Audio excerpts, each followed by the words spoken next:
오늘부터 새로운 시리즈 말씀을 우리가 함께 살펴볼 텐데요. 땅에서도 이루어지다라는 제목의 시리즈 말씀드립니다. 오늘은 그 첫 번째로 어찌 그리 아름다운지요라는 말씀을 우리 함께 나누려고 해요.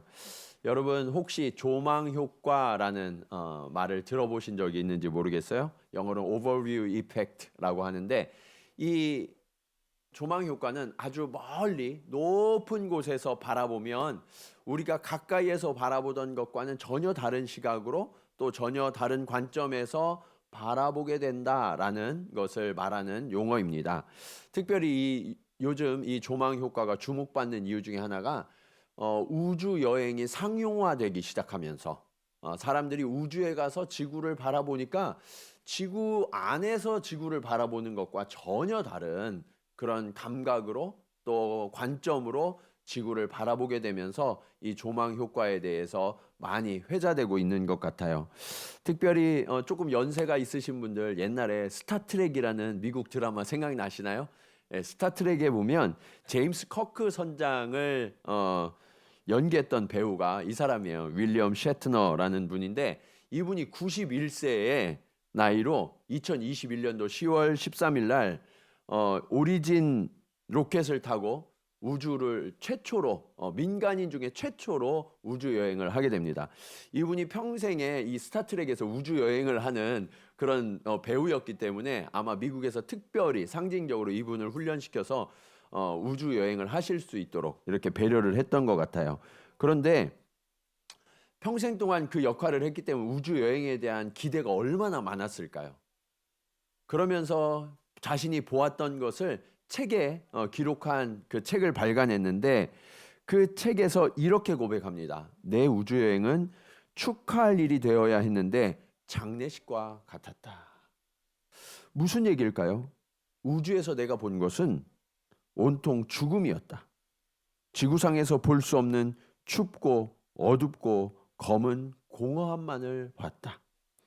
반면에 우주에서 바라본 지구의 모습, 지구의 굴곡 푸른 하늘은 생명이었다.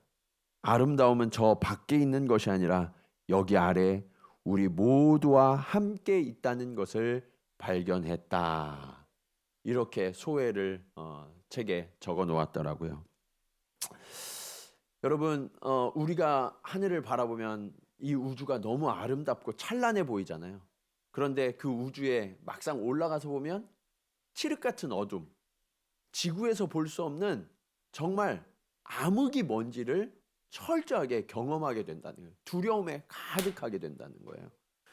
반면에 지구를 내려다보니까 이 지구가 얼마나 아름다운지 그때서야 비로소 깨닫게 되었다라고 고백하고 있죠.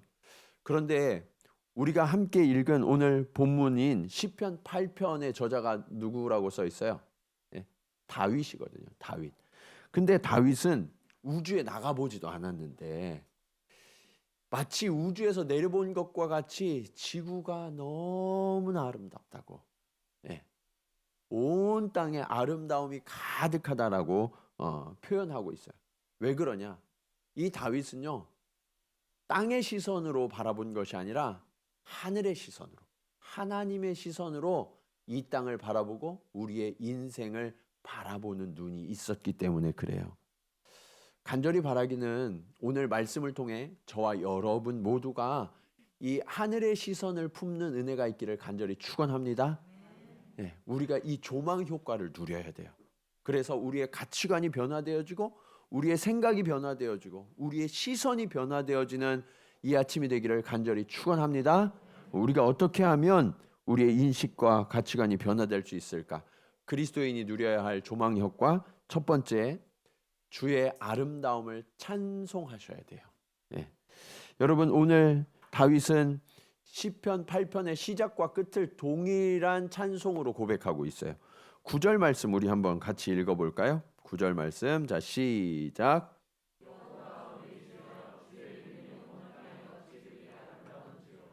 그렇게 무미건조하게 읽으시면 안 돼요. 예. 여호와 우리 주여, 주의 이름이 온 땅에 어찌 그리 아름다운지요. 우리가 할 수 있는 최대한의 감탄과 우리의 탄성을 담아서 이 시편을 읽어야 하는 거죠. 그렇다면 다윗은 어떻게 이렇게 하나님의 아름다움을 노래할 수 있었을까요? 성경에 보면 하나님의 이름이 다양하게 기록되어 있거든요. 예. 우리가 가장 흔히 접하는 하나님의 이름은 여호와예요. 여호와. 예. 여호와는 무슨 뜻일까요? 예. 하나님께서 모세에게 자기 자신을 소개할 때 나는 여호와니 나는 스스로 있는 자다라고 말씀하고 계세요. 그래서 여호와는 스스로 거하시는 하나님이라는 뜻이에요. 근데 이스라엘 백성들은 그 영광스러운 이름을 감히 입에 올리는 것을 너무너무 황송해하고 두려워서 하나님의 이름을 여호와라고 부르질 못했어요. 예. 그래서 그 하나님의 이름을 또 다른 이름으로 불렀는데 아도나이라고 불렀어요. 아도나이는 나의 주라는 뜻이에요. 나의 주. 그래서 우리가 주님 이렇게 많이 하잖아요. 그렇죠? 예. 그리고 그 하나님의 이름을 또 다른 이름으로 많이 불렀는데 엘샤다이. 예, 많이 들어보셨죠? 엘샤다이는 전능하신 하나님이란 뜻이에요. 전능하신 하나님. 뿐만 아니라 우리 그리스도인들이 인사할 때 늘 뭐라고 인사해요? 샬롬 하잖아요. 여호와 샬롬. 이게 무슨 뜻이죠? 그러면 예, 평화의 하나님, 평강의 하나님이란 뜻이에요. 또 여호와 이레 무슨 뜻이에요? 예, 예비하신 하나님, 준비하시는 하나님이라는 뜻이죠. 또 여호와 니시 무슨 뜻이에요? 예, 예, 승리의 하나님, 깃발 되시는 하나님을 말씀하고 있는 거죠. 자, 그러면 여호와 로이, 예, 로이는 무슨 뜻일까요? 예, 그렇죠. 목자 되시는 하나님이라는 뜻이에요. 여호와 라파 무슨 뜻이에요? 치료하시는 하나님.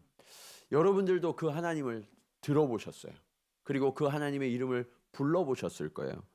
그렇다면 여러분, 하나님의 이름이 이외에도 다양하게 있는데 하나님의 이름이 진짜 많아서 이렇게 불렸을까요? 네. 그것은 아니에요.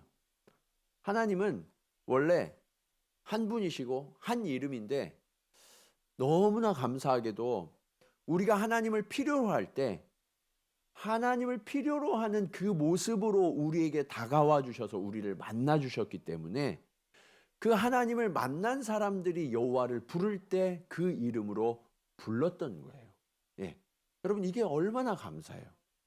하나님이 우리가 필요로 하고 원하는 모양 그 모습 그대로 우리를 찾아와 주셔서 우리의 문제를 해결해 주시고 우리와 함께 하시는 그 하나님이 우리 하나님 되심이 얼마나 감사한지 몰라요.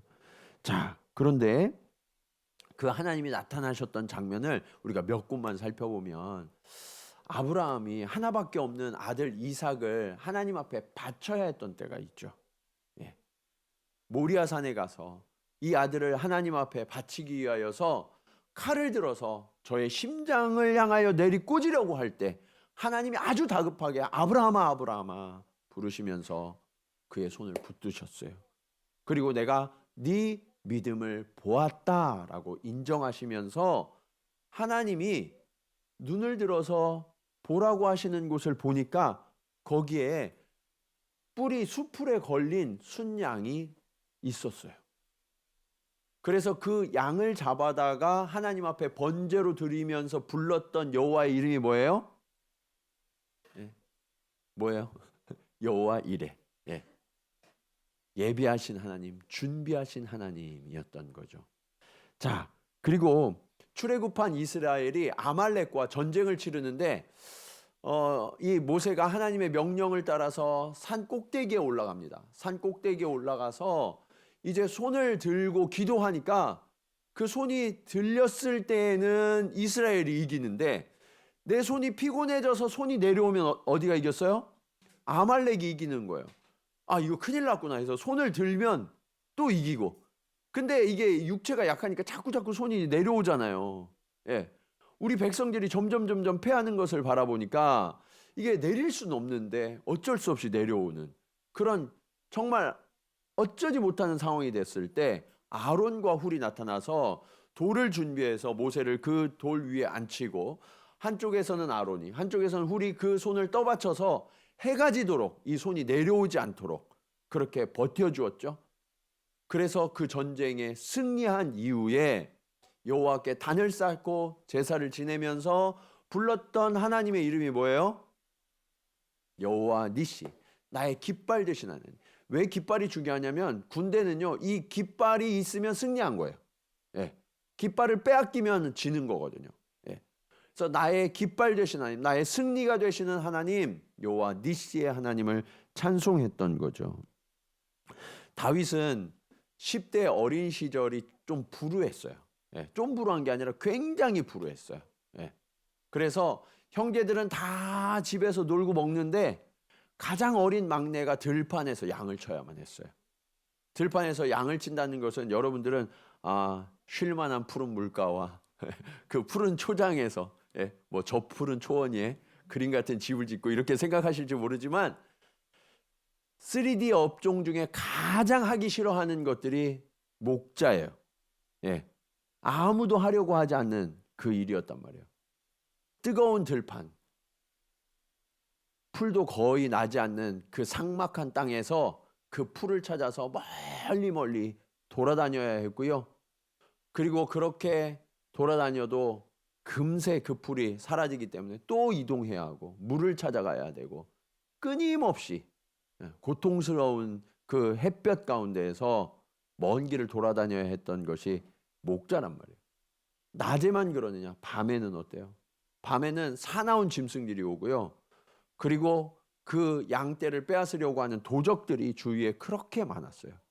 그렇기 때문에 다윗은 이 어린 소년이 목숨을 걸고 이 양들을 지켜내야 했던 그 두렵고 외로운 길을 항상 걸었던 사람이 다윗이에요. 그러면서 자신이 위기를 극복할 때마다 그는 하나님의 이름을 불렀어요. 여호와 로이, 나의 목자 되신 하나님. 그 경험이 있었기 때문에 세상에 수많은 크리스찬들이 가장 사랑하는 시편 23편의 구절이 완성될 수 있었던 거예요. 뭐라고 시작돼요? 시편 23편에 여호와는 나의 목자시니 내게 부족함이 없으리로다. 이게요, 그냥 단순히 그가 상상해서 지은 시가 아니라 그의 삶 속에서 만났던 생생한 하나님을 기록한 것이 바로 시편 23편의 고백이고요. 오늘 이 시편 8편의 고백이었던 거예요. 자신의 인생을 돌아보니까 모든 순간순간이 목자 되신 하나님으로 인하여서 내가 부족함이 없었다는 거예요. 하나님의 섭리 안에 있었고 내가 가는 곳마다 하나님의 손길 아래에 있었음을 비로소 깨닫게 되었어요. 그러면서 오늘 본문 1절에 좀 더 자세한 찬송의 고백을 드리죠. 1절 말씀 우리 같이 한번 읽어볼까요? 자, 시작.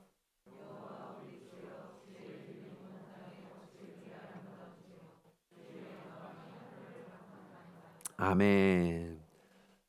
자신의 인생을 다시 한번 돌아보니까 온 하늘에는 주의 영광이 가득했었다는 거예요. 하늘에만 영광이 있는 것이 아니라 내가 딛고 살아온 이 땅에 주의 아름다움이 가득했었다라고 다윗은 노래하고 있어요. 여러분, 이 다윗의 마음이 느껴지세요? 네. 저와 여러분들도 살아가면서 수많은 위기와 고난을 경험하게 돼요. 우리는 이 고난을 당할 때마다 한숨 짓고 힘들어하죠.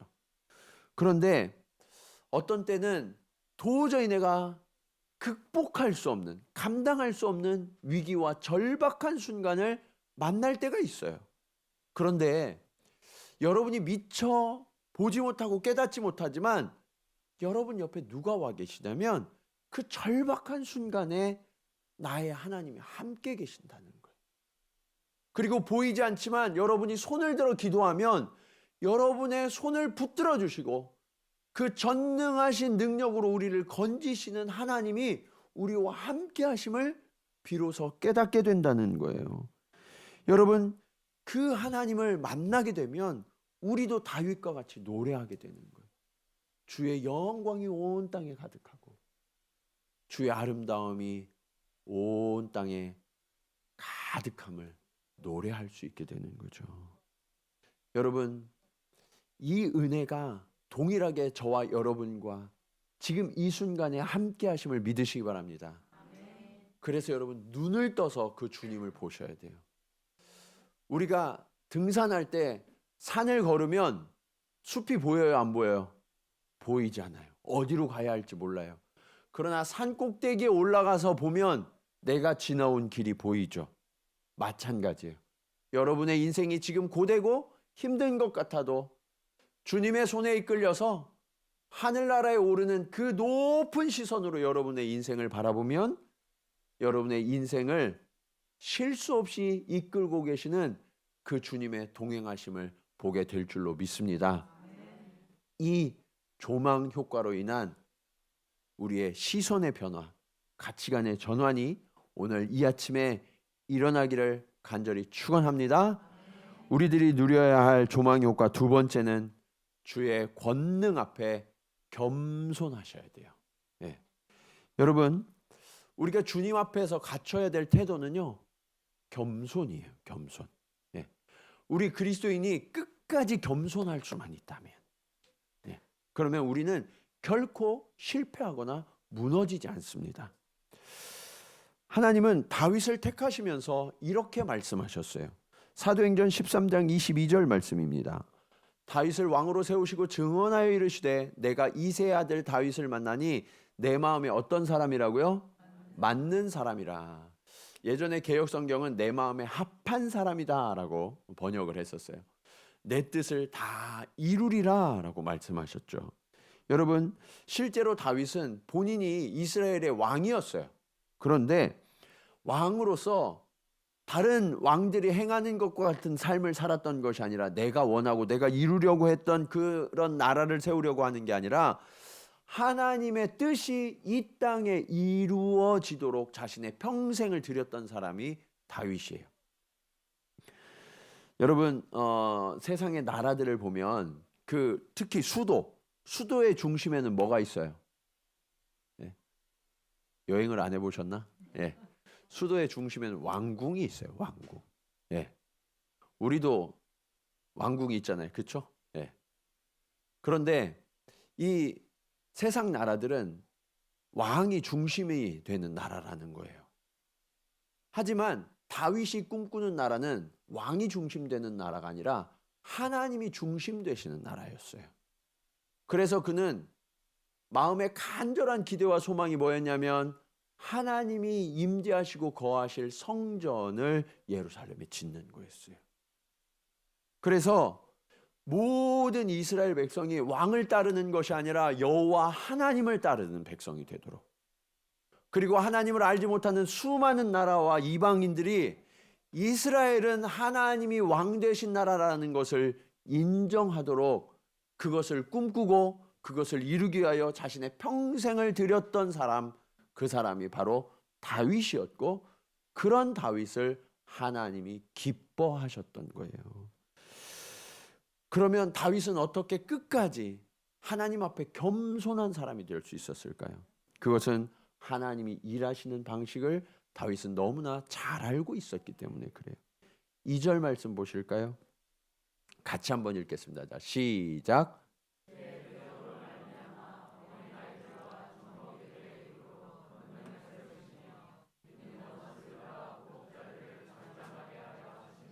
이 말씀을 잘 보시면 두 부류가 나와요. 하나는 대적, 원수, 보복자, 또 하나는 어린아이들과 젖먹이들이 나오죠. 대적, 원수, 보복자들은요, 강한 힘과 권세를 상징하는 거예요. 이들은 그 힘으로 무장해서 우리를 공격해 들어옵니다. 그런데 이들을 무력화시키고 잠잠하게 하는 존재가 어떤 존재라는 거예요? 어린아이들과 젖먹이들이라는 거예요. 어떻게 이런 일이 가능할까요? 하나님은 이렇게 일하신다는 거예요.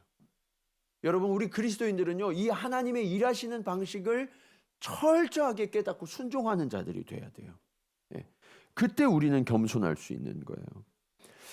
이 말씀이 실제로 다윗의 인생 속에 재현된 장면이 있는데 그게 뭐냐면 거대한 골리앗을 향해서 뛰쳐나가고 있는 다윗의 모습이에요. 그 장면에서 다윗은 이렇게 고백합니다. 사무엘상 17장 45절 말씀입니다. 다윗이 블레셋 사람에게 이르되 너는 칼과 창과 단창으로 내게 나아오거니와 나는 만군의 여호와의 이름 곧 내가 모욕하는 이스라엘 군대의 하나님의 이름으로 내게 나아가노라. 여러분, 다윗은요 다른 것을 의지한 게 아니에요. 힘을 의지하지 않았어요. 무기를 의지하지 않았어요. 뭐를 의지했어요? 하나님의 이름만 의지하면서 나아간 거예요. 하나님의 이름으로 나아갈 때 어떻게 했어요? 그가 던진 보잘것없어 보이는 그 물맷돌이 골리앗의 이마에 정확히 박혀서 그는 거꾸러질 수밖에 없었고요. 그때까지 기세등등하던 블레셋의 군대는 이 소년 다윗 앞에 잠잠하게 된 줄로 믿습니다. 이것이 하나님의 일하시는 방식이라는 거예요. 이 말씀을 훗날 예수님께서도 그대로 인용하시기도 하시고 재현하기도 하셨어요. 예수님께서 예루살렘 성에 입성하셔서 가장 먼저 하신 일이 뭐냐면 성전을 정화하신 일이에요. 성전에 딱 들어가니까 아버지께 기도해야 되는 집이 어떤 형편이 되었었냐면 사람들이 와서 막 장사하고 돈을 환전하고 그러는 소굴로, 도둑의 소굴로 바뀌어버리고 말았어요. 예수님이 그들을 내쫓으십니다. 꾸짖으시면서. 그리고 맹인과 저는 자들을 고쳐주셨어요. 그때 어린아이들이 나와서 찬송합니다. 호산나 다윗의 자손이요. 그렇게 찬송할 때 그 찬송을 같이 불러야 될 대제사장들과 서기관들이요, 왠지 저기에서 분노에 가득 찬 모습으로 예수님을 째려보고 있는 거예요. 그러다가 예수님께 나와서 빠져듭니다. 그때 예수님이 이렇게 말씀하세요. 마태복음 21장 16절 말씀입니다. 같이 읽겠습니다. 시작.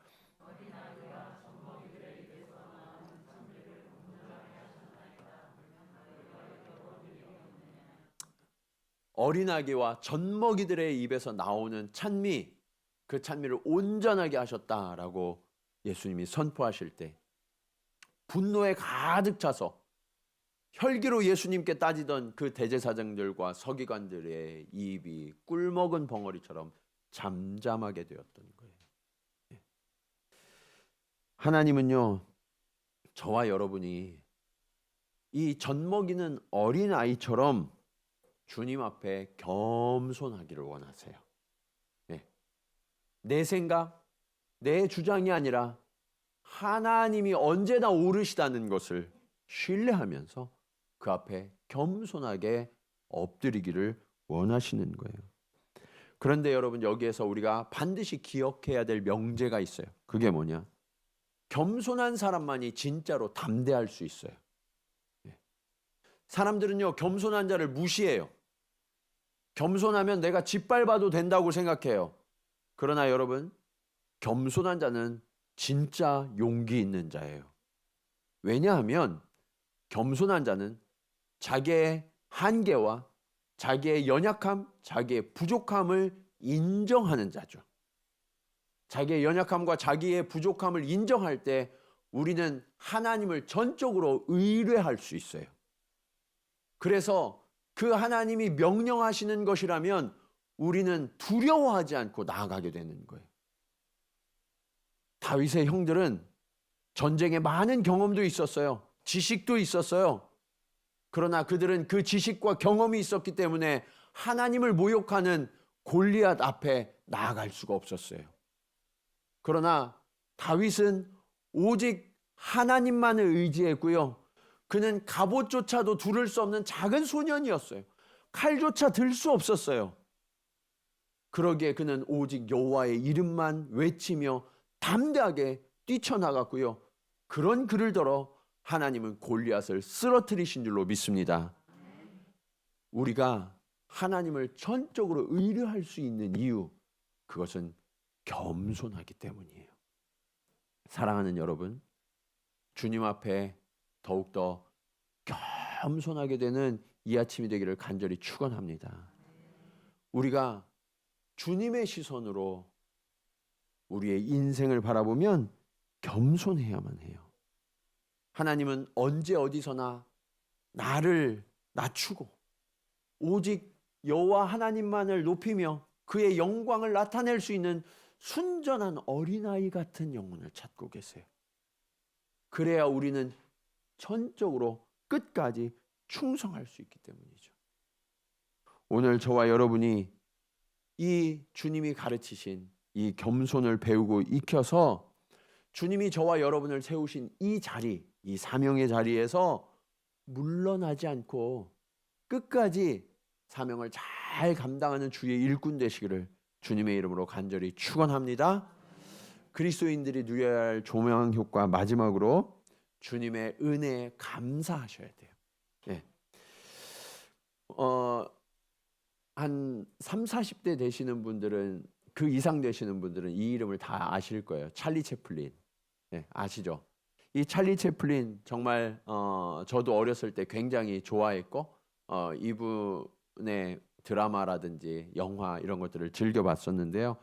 이분이 인생에 대해서 이런 유명한 명제를 남겼어요.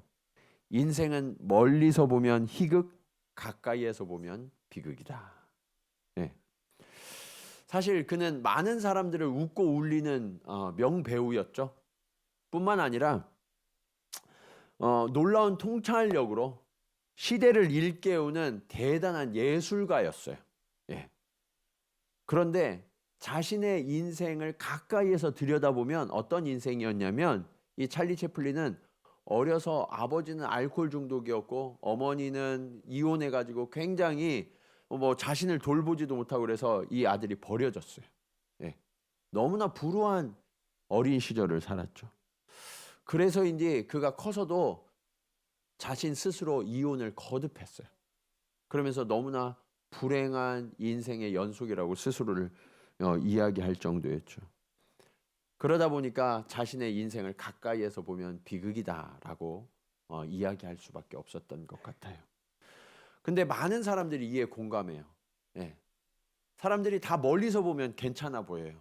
근데 가까이에서 보면 참 우리의 인생이 힘들죠. 예. 제가 요즘 신방을 하고 있는데 신방할 때 이런 이야기들을 많이 하시더라고요. 사람들이 막 남편을 칭찬하세요. 예. 다른 아내분이 우리 김 집사님, 이 집사님 너무 아내한테 야사시하고 정말 좋은 것 같아요. 이렇게 이야기하면 아내 되시는 분이 꼭 그렇게 얘기해요. 살아봐. 예. 하루만 데리고 살아봐. 예. 예. 가까이에서 보면 비극이라는 거죠. 예. 그렇기 때문에 이 찰리 채플린의 명제를 많은 사람들이 고개를 끄덕끄덕 하면서 인정하는 것 같아요. 근데 여러분, 그것은 어디까지나 우리의 시선이 인간의 거리를 벗어나지 못하기 때문에 그래요. 인간의 거리와 인간의 높이를 벗어나지 못하기 때문에 우리는 그렇게 가까이에서는 비극이다라고 평가를 하는데, 오늘 시편의 저자인 다윗은 더 높은 차원의 시선을 가졌어요. 마치 우주에서 지구를 바라보는 것처럼 하나님의 높이에 올라가서 그 하나님이 지으신 인생을 바라보니까 이 시각이 완전히 달라졌다는 거예요.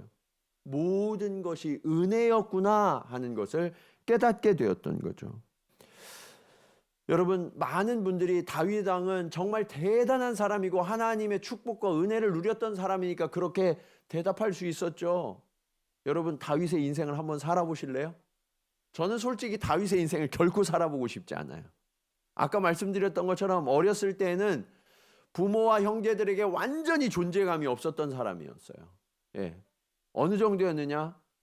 사무엘이 와서 하나님의 명령에 따라서 기름 부어 왕을 세우려고 모든 아들을 빠지지 않고 데려오라고 했는데 아버지도 깜빡 잊고 형제들 아무도 다윗이 있는지 없는지를 모를 정도 존재감 없는 아들이 다윗이었어요. 예. 심지어 다른 아들 없냐고 물어봐도 없다고 대답할 정도였다니까요.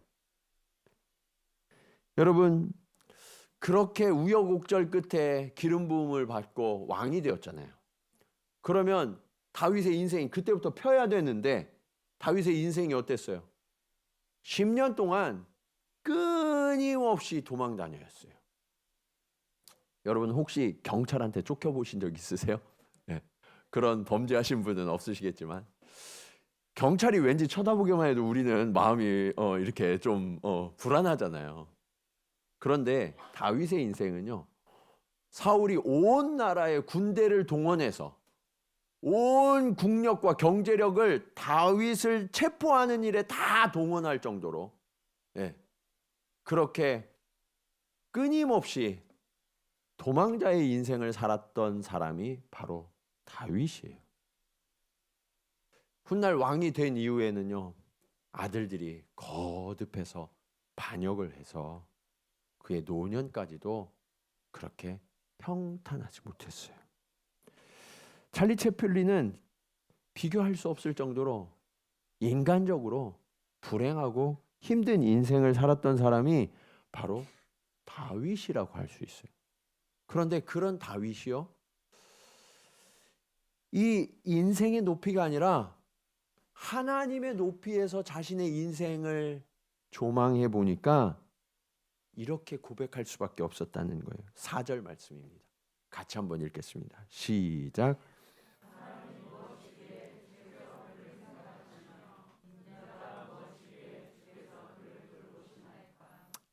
여러분, 자신은 정말 작고 미약하고 한계가 없는 자라는 거예요. 사람이 무엇이기에? 나는 아무 공로가 없고 아무것도 할 수 없는 그런 존재인데 주님이 나를 생각해 주십니까? 사람의 아들로 태어나서 아무도 나를 알아주지 않는 그런 존재인데 주님, 어떻게 나를 이렇게 돌봐주고 계십니까? 그 하나님의 세밀하신 동행하심과 그 하나님의 붙드신 손을 바라보니까 감사할 수밖에 없었던 거예요. 그 하나님의 은혜의 손길이 있어 정말 우리 집에서도 가장 작고 아무도 돌아보지 않는 내가 이스라엘의 하나님의 택한 백성의 왕이 되는 놀라운 기적과 같은 인생으로 바뀌어졌다는 거예요. 아무것도 할 수 없는 작은 소년이었는데 하나님의 손이 그를 붙드니까 가는 곳마다 승리하고요. 그가 밟았던 모든 땅엔 하나님의 평화가 임하는 샬롬의 땅으로 변화될 수 있었던 거예요. 그렇게 은혜를 깨닫고 나니까 자신을 둘러싸고 있는 모든 것들이 아름답게 보였어요. 5절부터 8절까지 말씀입니다. 그를 하나님보다 조금 못하게 하시고 영화와 존귀로 관을 씌우셨나이다. 주의 손으로 만드신 것을 다스리게 하시고 만물을 그의 발 아래 두셨으니 곧 모든 소와 양과 들짐승이며 공중의 새와 바다의 물고기와 바닷길에 다니는 것이니이다. 다윗이요, 자신의 인생을 돌아보니까 내 인생이 얼마나 하나님의 은혜를 입었던지 하나님보다 조금 못한 존재일 정도로 나를 하나님이 높여주셨다는 거예요. 네. 그렇게 하나님이 영화와 존귀로 나를 관을 씌우셨다는 거예요. 뿐만 아니라 하나님이 지으신 그 아름다운 만물을 다스리는 권세를 나에게 주셨다는 거예요. 여러분, 이것이 다윗만의 고백이 아니라 오늘 저와 여러분에게 주신 하나님의 놀라운 약속임을 믿으시기 바랍니다. 사람은 그런 존재예요. 사단 마귀는요, 우리에게 계속해서 이야기해요. 너는 어떻게 인생이 그거밖에 안 되냐? 내가 너 그럴 줄 알았어. 네가 하는 일이 다 그렇지 뭐. 어디서 많이 들어본 이야기 같죠? 우리는 계속해서 사단이 짓누르고 우리를 우울하게 만드는, 나를 보잘것없는 존재로 인식하게 만드는 그런 마음에 사로잡혀요. 그러나 하나님은요, 우리를 하나님보다 조금 못한 영화와 존귀로 머리에 관을 씌우셨다라고 말씀하고 계세요. 그리고 하나님께서 지으신 그 귀하고 아름다운 것들을 다스리는 놀라운 영광을 저와 여러분에게 주셨다라고 하나님이 선언하고 계세요. 네. 이것을 여러분들이 깨달으셔야 돼요. 우리 깨닫기 위해서 우리 옆에 계신 분들하고 이렇게 한번 인사하겠습니다. 이제 보니 정말 대단한 분이셨네요. 자, 시작. 네. 네. 자, 우리 반대편에 계신 분하고 이렇게 인사하겠습니다. 함께하게 되어 영광입니다. 예, 아셨어요? 옛날에 어떤 개그맨이 그러더라고요. 영광인 줄 알아 이것들아. 예. 여러분, 하나님이요 저와 여러분을 그렇게 존귀와 영광으로 옷 입혔었음을 우리가 신뢰해야 돼요. 예. 나를 자각해야 돼요. 예. 나의 시선으로, 땅의 시선으로 여러분을 바라보지 마세요. 하나님은 너무나 놀라운 시선으로 저와 여러분을 바라보시고 축복하고 계세요. 이것이 그리스도인들의 자기 인식이 돼야 돼요. 우리가 땅에 얽매여서 내 인생을 바라보면 눈물 짓게 되고 한숨 짓게 되고 고통 중에 쓰러지게 되지만, 저 위에 계시는 하나님의 시선으로 내 인생을 새롭게 바라보면 우리는 주의 손을 붙들고 가는 한 패하지 아니하고 반드시 승리하게 될 줄로 믿으시기 바랍니다. 우리는 그 승리가 약속된 너무나 아름답고 존귀한 존재라는 거예요. 우주에 갔을 때 비로소 지구의 아름다움을 바라보았던 우주인의 고백이 오늘 여호와 우리 주여, 주의 아름다움이 온 땅에 어찌 그리 아름답습니까? 라고 고백했던 이 다윗의 고백이 오늘 저와 여러분의 고백으로 하나님 앞에 드려지는 아침이 되기를 간절히 축원합니다. 그럴 때 우리는 우리 주변에 있는 모든 것들을 새롭게 바라볼 수 있어요. 이제 여러분, 오늘 예배가 끝나고 나가실 때 서로를 바라보시면서 아름다움의 시선으로 바라보세요. 만물을 바라보시면서 새롭게 생동하는 이 봄의 기운을 기뻐하면서 하나님과 즐거움으로, 감사로, 찬송으로 동행하는 저와 여러분, 우리 동경지구촌교회에 속한 모든 성도들이 되시기를 주님의 이름으로 간절히 축원합니다. 우리 이 시간 말씀을 기억하시면서 오늘부터 새로운 찬송으로 함께 고백하기 원합니다. 예수, 하나님의 공의, 하나님의 뜻, 하나님의 나라가 이 땅 가운데 어떻게 이루어지는지, 주님 나를 다스려 주시고 나를 통치하셔서 내 인생도 하나님이 다스리시는 아름다운 인생이 되게 하여 주시옵소서. 우리 그런 고백으로 함께 찬양하시겠습니다.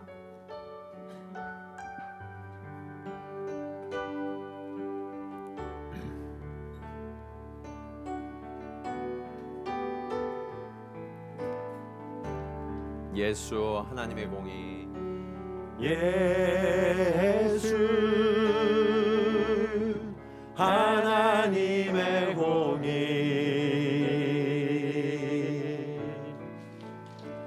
주 독생자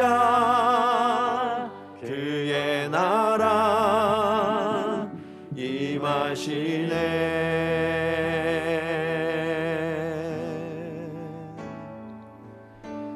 예수, 재물이 되신 주,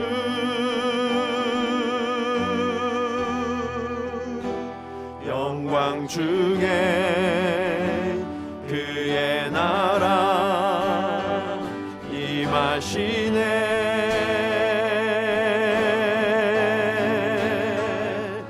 주의 나라 영원하며 그의 영광 무궁하리.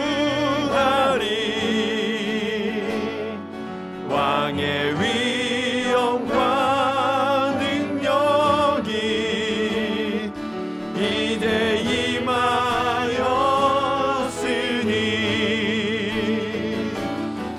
주의 주권과 주의 통치와 주의 나라 힘과 권세 임하네. 예수 하나님의 공의, 예수 하나님의 사랑, 예수 하나님의 사랑.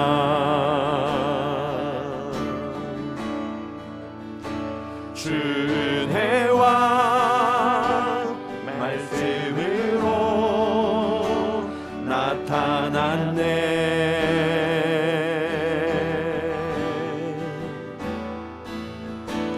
예수 거룩한 하나님,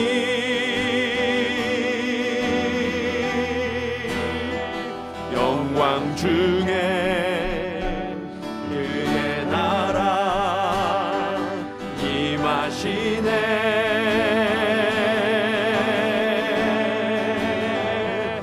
주의 나라 영원하며 그의 영광 무궁하리. 왕의 위엄과 능력이 이제 임하였으니 주의 주권과 주의 통치와 주의 나라 힘과 권세 임하네. 예수 하나님의 공의, 주의 나라 영원하며 주의 나라 영원하며 주의 영광 무궁하리. 왕의 위엄과 능력이 이제 임하였으니 주의 주권과 주의 통치와 주의 나라 힘과 권세 임하네. 예수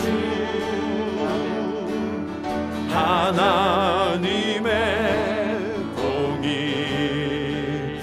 그렇습니다. 오늘 우리가 땅의 시선을 바라보며 살 때 우리의 인생은 실패한 것 같았고 무너질 수밖에 없는 그런 인생인 줄로만 알았습니다. 그러나 오늘 하나님의 높이에서 나의 인생을 다시 바라볼 때 주의 아름다움이 가득한 인생이었고 그 주님의 권능으로 충만한 인생이었음을 비로소 깨닫게 됩니다. 주님, 내가 어린아이와 같이 순전한 믿음으로 주를 보게 하여 주시옵소서. 주님, 오늘 내 인생 가운데 가득한 주의 은혜, 주의 인도하심을 깨닫게 하여 주시사 아버지 하나님, 내 시각이 변화되게 하시고 내 가치관이 변화되게 하셔서 하나님이 마음껏 역사하시고 통치하시는 그러한 아름다운 인생, 복된 인생이 나의 인생임을 깨닫게 하시고 그 주님과 함께 걸어가기로, 그 주님의 승리를 선포하기로 결단하는 주의 백성들 되게 하여 주시옵소서. 우리 간절한 마음으로 함께 기도 드리시겠습니다. 할렐루야. 아버지 하나님, 은혜를 감사합니다. 아버지여, 주의 이름이 어찌 그리 온 땅에 아름다운지요, 주의 영광이 하늘에 가득 참을 주님 보게 하시니 감사합니다. 아버지 하나님, 지금까지는 땅의 시선에 아버지 하나님 내가 사로잡혀 있었고, 땅의 이야기들에 아버지 하나님 내 귀가 사로잡히고 내 마음이 짓눌려 있음을 주님 회개합니다. 주여, 오늘 하나님의 약속이, 하나님의 통치가 아버지 하나님 내 삶 가운데 임하였음을 보게 하시니 감사합니다. 이제 아버지 하나님, 내 인생을 바라볼 때 하나님의 높이에서 바라보는 시선을 허락하여 주시옵소서. 아버지 하나님, 오늘 살아가는 주의 자녀들 한 영혼 한 영혼이 하나님의 위대하심을 바라보게 하시고 하나님의 아름다운 통치를 깨닫게 하여 주시옵소서. 그리하여서 주님, 내 인생은 결코 무너지지 아니하며 내 인생은 결코 패하지 아니하며 하나님의 위대하신 승리와 하나님의 통치가 임하여서 아버지 하나님, 그 어느 누구도 누릴 수 없는 그러한 아름다움과 그러한 영광과 그러한 축복을 누리는 인생이 나의 인생임을 깨달아 알게 하시고 아버지 하나님, 그렇게 하나님을 찬송할 수 있도록 그 하나님을 고백할 수 있도록 여호와의 아름다운 이 이름을 부를 수 있도록 주님 인도하여 주시옵소서. 아버지 하나님, 우리의 눈을 뜨게 하여 주시옵소서. 오늘 그렇게 주님을 찬양케 하여 주시옵소서. 사랑의 주님, 우리가 이 땅의 시선으로 내 인생을 바라볼 때 나는 정말 보잘것없었고 패할 수밖에 없었던 그런 깨어지고 상한 심령임을 주님 고백합니다. 그러나 주님, 그런 우리들을 오늘 택하였다고 말씀하시고 하나님보다 조금 못하게 창조된 존귀한 자라 불러주시니 감사합니다. 주님, 이제 간구하오니 세상 사람들의 평가와 말에 내 마음을 빼앗기지 아니하고 내 시선을 빼앗기지 아니하고 이제 하나님의 높이에서 조망하는 믿음을 허락하여 주시옵소서. 그리하여서 주님, 하나님 때문에 내 인생이 복을 얻었고 하나님 때문에 내 인생이 승리할 것이며 하나님 때문에 하나님이 주시는 형통함을 누리는 존재가 바로 우리임을 깨닫고 주님, 우리도 다윗처럼 하나님의 영광을 나타내기 위하여서 겸손함으로 늘 하나님을 높이는 삶을 살아갈 수 있도록 주님 인도하여 주시옵소서. 나의 중심에 하나님의 성전이 세워지기를 원합니다. 주여, 내게 임하여 주시옵소서. 주님, 나를 다스려 주시옵소서. 내 눈을 떠 주를 바라보게 하여 주시옵소서. 이러한 믿음으로 날마다 나아가 아버지 하나님, 거대한 골리앗을 여호와의 이름으로 담대하게 무너뜨리는 겸손한 주의 자녀들, 주의 어린아이와 같은 순전한 신앙인들이 다 되어줄 수 있도록 주님 역사하여 주시옵소서. 이제는 우리의 약속이요 승리가 되시는 예수 그리스도의 은혜와 아버지 하나님의 크신 사랑하심과 성령님의 감화감동 교통하심이 오늘 말씀을 따라 세상의 시선이 아니라 하나님의 시선으로 우리의 인생을 다시 조망하며 그 하나님이 주신 바뀐 시선, 바뀐 가치관, 바뀐 비전으로 하나님의 통치를 이 땅 가운데 이루며 살아가서 우리의 가정을, 우리의 산업을, 우리의 교회를, 이 땅을 천국으로 바꾸어 가기로 결단하며 나아가는 사랑하는 성도들의 걸음걸음 위에 이제로부터 영원토록 함께 하시기를 간절히 축원하옵나이다. 아멘.